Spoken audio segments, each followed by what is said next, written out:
jerawatnya di hidungnya. Assalamualaikum warahmatullahi wabarakatuh.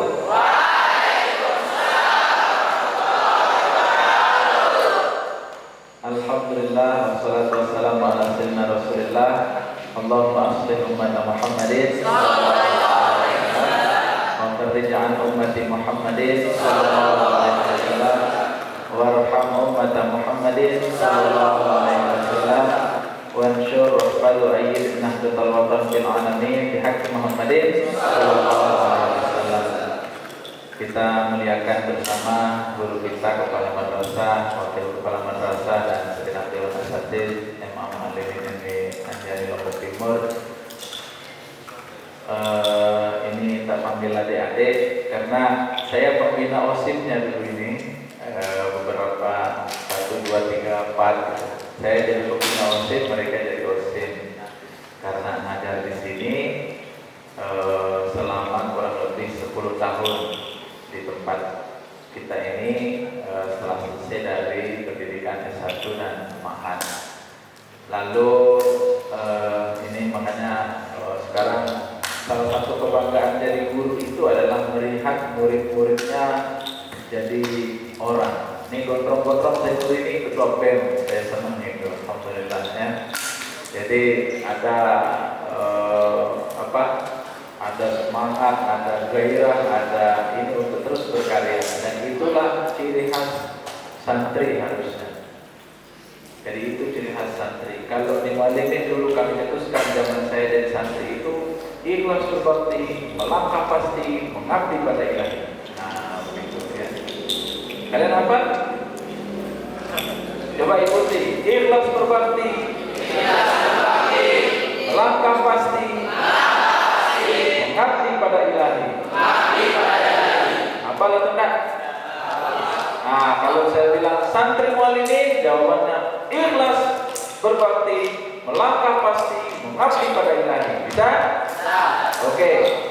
Santri Muallimin, ikhlas berbakti, melangkah pasti, mengabdi pada ilahi. Nanti kita ulang lagi, kata dia makanya. Ikhlas berbakti, melangkah pasti, mengabdi pada ilahi. Itu dulu moto kami di Muallimin ini, dan sampai sekarang moto itu saya jadikan sebagai sebagai motivasi sekaligus guideline. Guideline itu arah, petunjuk arah dalam meniti kehidupan. Nah, ya sampai saat ini saya juga tetap jadi santri. Ya, tidak pernah berubah walaupun tadi dibacakan pekerjaan saya dosen, tapi saya santri. Terlebih sekarang ini saya lulus di beasiswa S3 Pendidikan Kader Ulama namanya.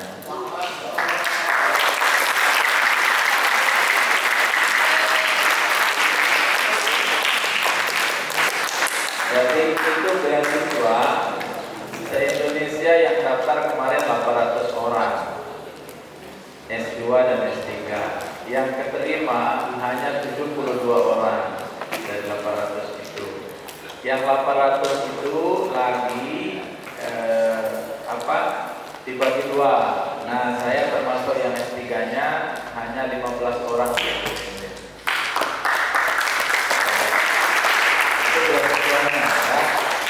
Nah, apa pelajarannya? Pelajarannya sama seperti ketika S1 dan S2. Saya sekarang ngaji lagi. Tempat ngajinya cuma tidak di ma'had kita di sini lagi. Jadi pernah di sini 4 tahun. Nah, sekarang selama 4 tahun saya ngajinya di Masjid Istiqlal.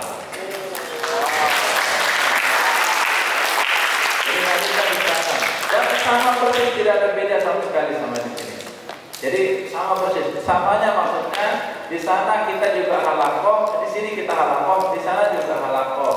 Maksudnya halaqah itu ngaji kita turus dengan model penamatkan kita. Jadi yang kami pelajari itu kutub sittahnya, kemudian tafsir Al-Marawinya, tafsir kontemporer, segala artikel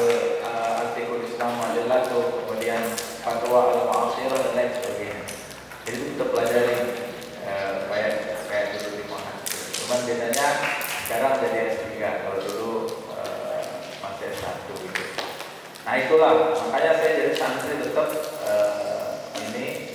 Kemudian tadi dihubungi, bukan tadi dihubungi, katanya kemarin diantar surat, saya baca suratnya tadi, saya berangkat dari Mataram. Karena hari ini saya absen tadi lalu pulang, nanti jam 2 siang saya harus ngisi seminar dari Kominfo. Kominfo itu di Jeruk Manis mengadakan di Desa Wisata untuk sosialisasi program Kominfo di bidang pariwisata dan ekonomi kreatif. Nah, saya didaulat sebagai pembicara untuk satu tema tentang bagaimana sih wisata dalam Islam. Nah, itu makanya saya pulang ke Timur. Nah, pas sekali saya baca surat tadi, undangan ini dari mualim. Jamnya jam 9.30, makanya pas saya sampai jam 9.30 ya. 8.20 ya?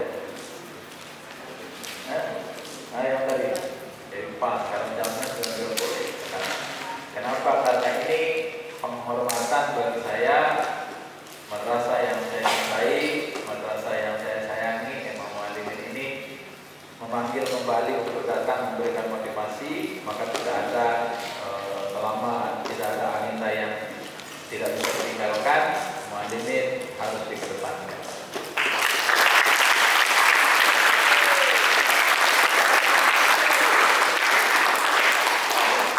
Untuk motivasinya, tadi pertanyaannya kenapa di OSIM? Saya mengantar ini, kenapa begitu? Karena OSIM Imam Muallimin ini dan di sekolah kita ini, disinilah saya menemukan orientasi membangun diri. Jadi di sini saya menemukan orientasi gimana saya harus berkiprah nanti. Dan sampai hari ini, karena pemantiknya adalah berorganisasi dari dulu di Imam Muallimin ini, maka saya merasakan begitu banyak kebaikan Tuhan yang saya dapatkan gara-gara apa yang saya lakukan dulu ketika di Muallimin. Jadi itulah semua yang saya dapatkan karunia, kemudahan. Saya selalu mengatakan ini adalah salah satu barokah dari guru besar kita Al-Maghfurlah Maulana Syekh Tuan Guru Kiai Haji Muhammad Zainuddin Abdul Majid, karena saya pernah menimba ilmu di MA Muallimin dan di ma'hadnya.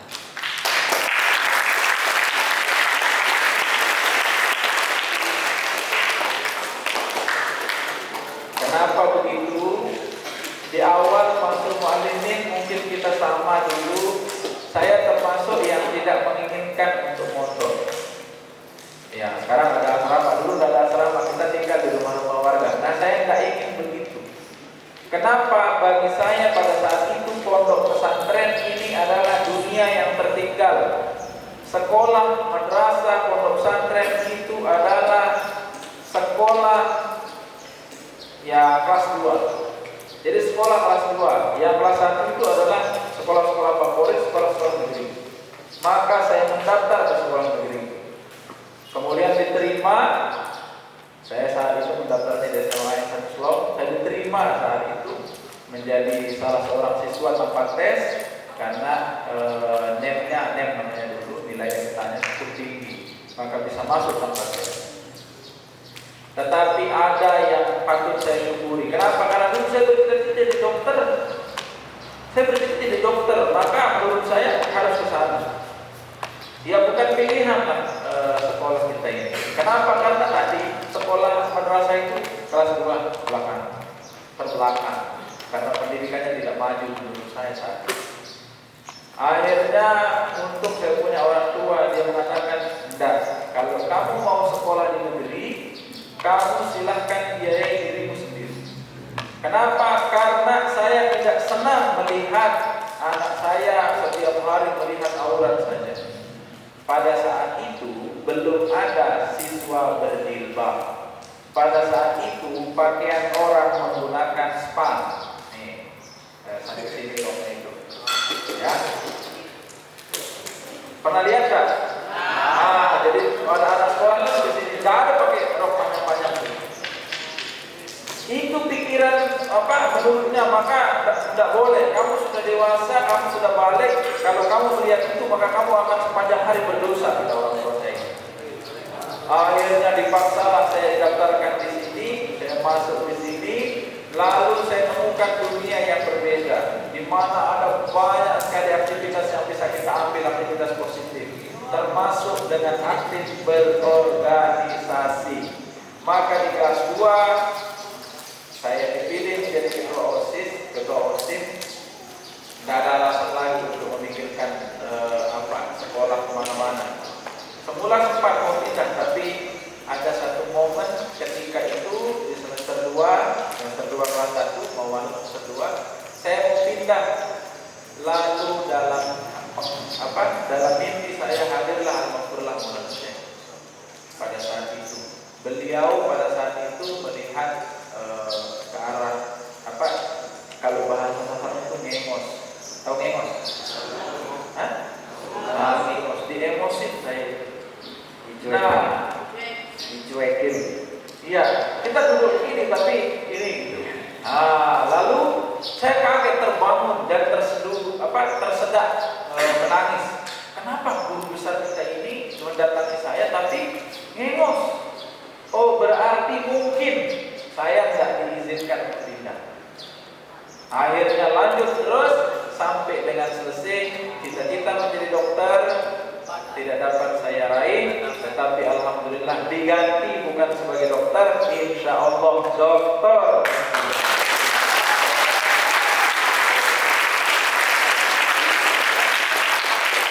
Dokter itu kan S1. Dokter itu S1, bagi saya S3.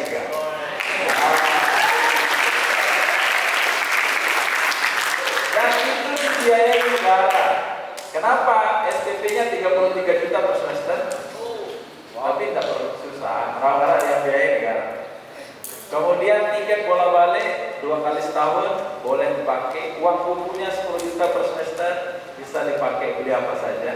Yang jelas tulisannya bilang uang buku. Ya bukunya kita ganti dengan laptop iPhone, iPad kan bisa. Jadi bisa. Ini sedang baru penularan itu di tahap pertama. Jadi kalau biaya keberangkatan sudah dikirimkan, jadi jalan untuk berangkat nanti bulan berikutnya. Jadi itu dimudahkan betul semua oleh Allah, berkat dan itu saya ikuti itu dan menjadi santri walian sampai selesai. Tapi ingat, ada hal pasangan begini kata Maulana Syekh dulu. Nih dapat nih. Saya ninggalan mu'allimin atau mu'allimat merari. Merari kalau tidak tanya ini ya. Kalau ninggalkan dalam arti tidak selesai karena ada sesuatu sakit dan sebagainya, lain hal. Ini kalau merari, rumah tangganya tidak akan sakinah. Dan saya buktikan itu berapa banyak teman-teman yang menikah itu sampai hari ini kehidupannya moras marit tidak jelasnya tidak karuan. Dan itu merupakan bukti menurut saya dalam keyakinan saya gara-gara meninggalkan mu'allimin, gara-gara seorang perempuan ini. Aku meninggalkan mu'allimat gara-gara seorang laki-laki. Maka sekarang tanamkan tidak boleh ada yang putus sekolah baik al-fasidain di antara dua paham. Tidak boleh. Kalian harus niatkan dan harus isi. Ya? Tidak boleh. Nah, jadi itu. Kenapa di OSIS ini banyak yang bisa kita lakukan? Banyak sekali. Kita diajarkan administrasi, kita diajarkan segala-galanya. Apa yang bisa kita lakukan kalau kita paham organisasi itu? Nanti di organisasi kalian akan mengenal namanya analisis SWOT. Analisis SWOT itu adalah strength, weakness, opportunity, and threat. Bagaimana kita mengatur antara yang empat itu dalam organisasi. Kemudian bagaimana kita manajemen QAC namanya. QAC itu planning, organizing, executing, controlling, and evaluating. Jadi ini dipelajari di organisasi. Dan itu mengajarkan banyak hal dari mu'allim itu. Ilmunya saya dapatkan di mu'allim semua, bukan di S2, bukan di S3. Di mu'allim bukan di sarjana juga. Manajemen yang tadi semuanya dapat yatim walidin. Maka ketika mengabdi di tengah-tengah masyarakat, ya, mengabdi di tengah masyarakat, saya pikir apa yang bisa kita lakukan? Oh, kita bisa bikin pondok pesantren baru. Kami bikin, ya, inisiatornya saya buat pondok pesantren itu awalnya dari teras rumah, kemudian pinjam di kandang ayam orang, dan saat ini sudah berdiri lantai 3 9 lokal.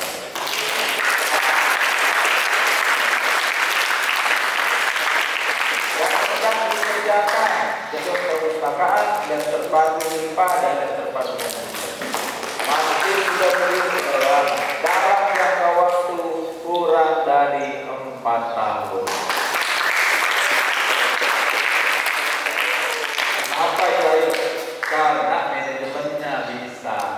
Gara-gara dulu aktif di OSD, gara-gara aktif semua itu diberikan kemudahan. Bagaimana dengan santri-santrinya? Santri-santri seperti kalian, mereka juga tekun, mereka juga rajin, dan jangan sampai jiwa santri itu tidak mereka dapatkan. Makanya kita ajarkan gimana caranya berorganisasi. Nah, seperti di sini nanti kalian harus ikuti salah satu mana itu. Boleh di pramuka, boleh di PNS, boleh di pecinta alam, boleh di drum band, boleh di teater, boleh di apa juga? Bro, olahraga, ikuti semua mana-mana itu. Saya ikutnya dulu PNS, pramuka sama pecinta alam, karena yang lain belum ada. Belum ada handong, belum ada drum band. Karena pada saat itu mualimnya masih miskin. Nah, jadi belum ada kan punya. Tapi dengan kreativitas bermacam-macam kita bisa berkreasi dulu bersama teman-teman. Dan alhamdulillah ada grup kami alumni angkatan 2006. Di sana itu saya hitung kemarin yang menjadi kepala sekolah saja 8 orang. Jadi kepala sekolah 8 orang. Kalah semua saya tidak jadi kepala sekolah. Tapi ini SKK kepala sekolah. Jadi itu 8 orang yang jadi wakamat sudah keluar, yang jadi dosen dia itu banyak sekali teman-teman. Ya. Nah, termasuk bahkan di luar juga banyak. Saat ini kemarin ada yang begitu tahu saya datang ke Jakarta, ternyata sudah sambut. Dan dia nginep di tempat saya dulu beberapa malam. Oke, ya, itu alumni Mualim. Alumni Mualim dulu nakalnya minta ampun, tapi jangan kalian ikuti. Ya, dia dari lewat cerita ini dari pamungkas sama para saya di awal ini. Dia anggota OSIS, tapi saya pasang dia sebagai broker. Walaupun dia nakal-nakal, malas belajar, banyak bermainnya, lalu sering bolos. Tetapi kalau dia disuruh kerja, kerjaannya mesti tuntas. Jadi itu saya suka. Nah, sebagai kedua, saya buatlah dia jadi koordinator olahraga. Karena dia bisa nanti kalau ada lomba apa, wah dia kerjanya tuntas. Kalau ada mau sparring apa, kalau nggak selesai teman, dia tidak akan lepas. Gitu. Nah, itu kerjaannya. Dia kalau ada hafalan matan ilmiah, dulu kami dipukul pakai selang di sini sama Ustaz dan Dirwan. Guru kita nanti juga ada kita sekalian. Jadi dipukul pakai selang kalau tak hafal matan ilmiah. Alhamdulillah saya tak pernah karena hafal loh. Saya tak hafal. Nah, si teman ini setiap minggu dapat selang. Setiap minggu dia bilang, ya Allah gimana caranya ngapal ini? Tidak bisa dapat. Dia hafal bab kalam lanjut ke bab irob, bab kalamnya hilang. Dia ulangi bab kalamnya, irobnya hilang lagi. Terus begitu, jadi tak lanjut ke bab marifat. Di bab marifat itu apa bab marifat ini sama-sama semua bunyinya. Tak bisa dia. Makanya hanya dua itu dia apa? Bab kalam sama bab irob. Tak bisa lanjut sampai kelas 3. Tetapi sekarang alhamdulillah dia tinggal di Jakarta sebagai kapten kapal pesiar.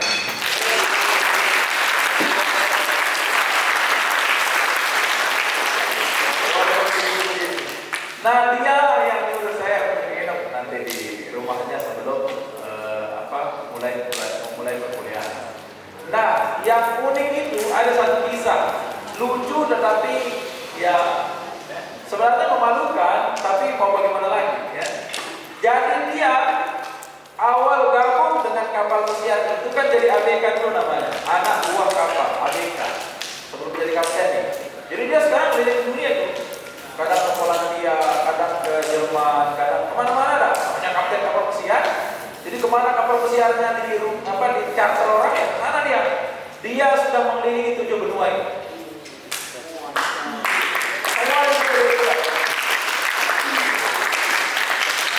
Dia ini pernah dia disuruh jadi imam sholat subuh ini waktu jadi ABK. Dan tengok dia aja jadi imam sholat. Nah dia sholat subuh, sialnya si teman ini tidak hafal kunut. Dia tidak hafal kunut. Coba siapa kunut? Dia disuruh jadi imam sama orang. Akhirnya apa dia bilang? Ustaz, tidak hafal saya kunut itu. Akhirnya ketika kunut berdiri itu, tahu yang saya baca? Sami Allahu liman hamidah. Al-kalam wal-ladul murakkabul mubin bil wada' wa aqsal mutalat bil ism rafi' al muharram ja'al ma'na. Orang di belakang amin. Coba. Apakah sah itu apakah sah itu sholat saya? Sah sudah menurut itu. Karena bagaimana lagi dia hafal betul. Coba. Jadi luar biasa. Tapi nanti kapan kita ada deh. Ya kalau dia pulang kelompok, kemarin saya sempat pulang, dia hanya mampir di pondok. Ya. Hanya mampir di pondok, lalu bilang, apa yang saya dibangun di sini? Nih asrama. Oh iya dah, saya nyumbang 10 sak. Alhamdulillah. Jadi ada sumbangannya 10 sak nih di asrama di pondok. Nah itu kapten kapal namanya Jum ya. Nanti kita akan Jum. Dan itu juga sama nasib saya dulu.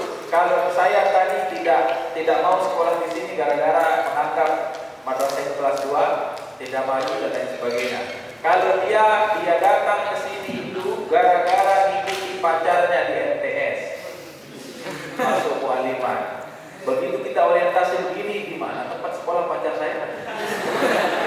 Dia cari di sini, apa kita laki semua? Kasihan sekali.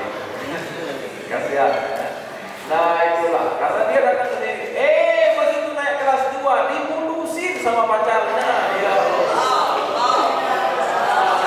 Karena ada kuliahan yang lebih dari dia.